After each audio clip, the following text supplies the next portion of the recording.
Hey guys, this is Dr. Jen with Conscious Healing Solutions, and I'm here for Free Therapy Friday to talk to you guys or have a continued discussion about emotions. Last week we talked about negative emotional patterns and starting to pay attention to the different emotions that we might judge, that we might avoid feeling, that we might try to bury. So I hope everyone was able to maybe kind of notice some of their emotional patterns over the last week. We also talked about this idea of pain versus suffering. And if we don't allow ourselves to feel an emotion in the moment and we try to bury it or avoid it, it oftentimes leads to longer term pain, which is suffering. So what we're going to talk about today is how to deal with your emotions when they're extreme or when they're really intense. So for example, when anger turns to rage, or sadness turns to depression, or when anxiety turns into actual panic. So I'm going to give you guys some tools today to actually be able to manage that, because extreme emotions are painful. And because they're so painful, we typically need actual tools to be able to deal with them. You know, sheer willpower alone typically doesn't work, or saying, well, I'm not going to act that way again, or I won't do that again. That usually doesn't work, because when our emotions are intense, they can tend to take over. So what we're going to talk about today is, one, using mindfulness as a tool to begin your emotional regulation. And then I'm going to teach you 3 or 4 skills to use in the moment. So first things first, before we can practice these skills, we have to be mindful of when we are experiencing extreme emotions. We have to be able to label the emotion that we're feeling. It helps to recognize, where am I feeling this emotion in my body? What thoughts are coming with or are contributing to the emotion that I'm feeling?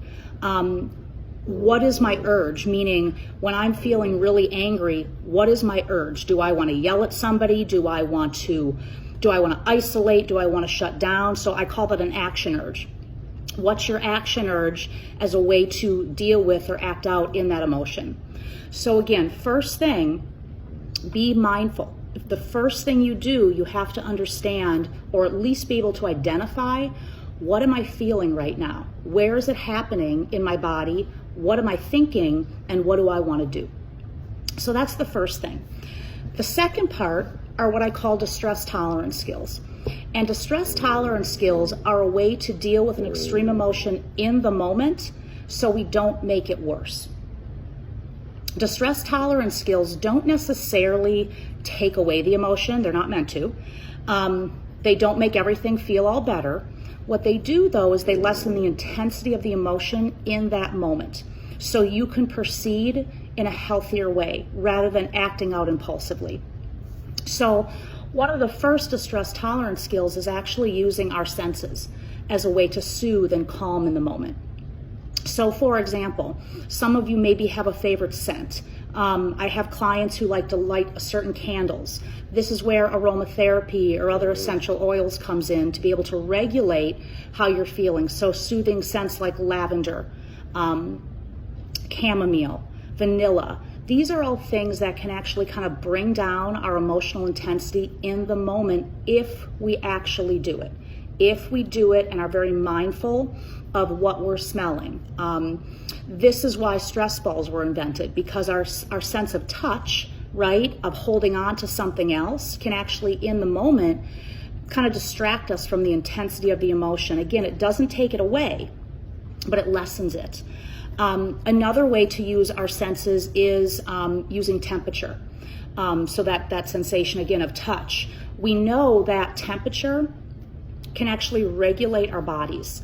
And so I have some clients who, when they're extremely angry, or if they're starting to experience panic, they'll actually take an ice cube out of the freezer and hold on to it for as long as they absolutely can, because that's going to distract them from the panic in the moment and actually physiologically start to regulate their body's reaction to that anxiety. Other people will take a warm bath, right? Other people will take a warm or a cold shower. I've had some clients who, when they were experiencing extreme emotions, would actually turn on music really loud to the point that they could barely stand it. But what it did is it distracted them in the moment from that emotion. So think about your different five senses. Think about the different senses that you can use to actually bring some calm to you when you're in that extreme state. Because chances are you'll come out the other side of that, not without emotion, but maybe feeling a little bit more regulated. Another distress tolerance tool is distraction, and that's just how it sounds. We can distract through activities, exercise, we can distract through meditation, we can distract with reading a certain book, watching a certain show. A lot of us like to binge on Netflix, but it's distracting from the emotion in the moment. It's not about burying the emotion, it's not about avoiding it. Distraction is kind of taking a timeout, a self-imposed timeout from that intense emotion, so you can kind of focus on something else just for a period of time, even if it's 5 minutes, if it's an hour. Again, the idea isn't to not go back to the emotion. The idea is to regulate yourself so you actually can go back to the emotion and deal with it effectively. And then the third thing that I want to talk to you guys about is this idea that we call opposite action.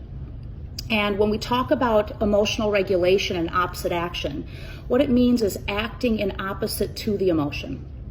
So let me give you an example. I had a client who really struggled with depression, very, very intense depression. And what she found is, she actually happens to love scary movies. What she found is when she was in an extremely depressive state, she would watch a scary movie because fear for her was opposite to the depression. The depression made her want to stay in bed. It drained her of everything, where that fear and the actual happiness she got out of watching a scary movie brought in other emotions. So the depression was still there, and it also made room for other emotions. So she learned, I can feel depressed and I can still find some happiness in watching these movies. People that watch, I don't know, funny videos on Instagram or YouTube or online anywhere, it doesn't maybe take away the fact that, let's say, they're feeling anxiety or they're feeling angry. But in that moment, that couple-minute clip, it makes room for another emotion. So all of a sudden, it's not just about the anger. It's not just about the anxiety. It's about allowing space for other emotions in your life. So think about those three things. Next time you are experiencing high levels of anxiety or fear or anger or depression, remember, you can use your senses to help you soothe. You can find ways to distract. You can act in opposite to the emotion. Again, this isn't going to completely take it away.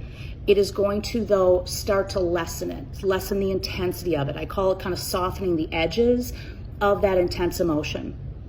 And what I want to invite you guys to do is start thinking about this now. Start thinking about what might my crisis survival strategies be. Because once you're in the middle of that intense emotion, it is harder to come up with that list of tools that you have.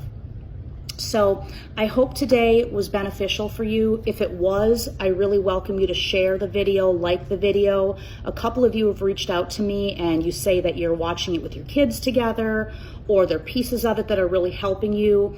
The whole point of Free Therapy Friday is to provide this information to everyone. So again, share the video, like it, and I look forward to seeing you guys next week.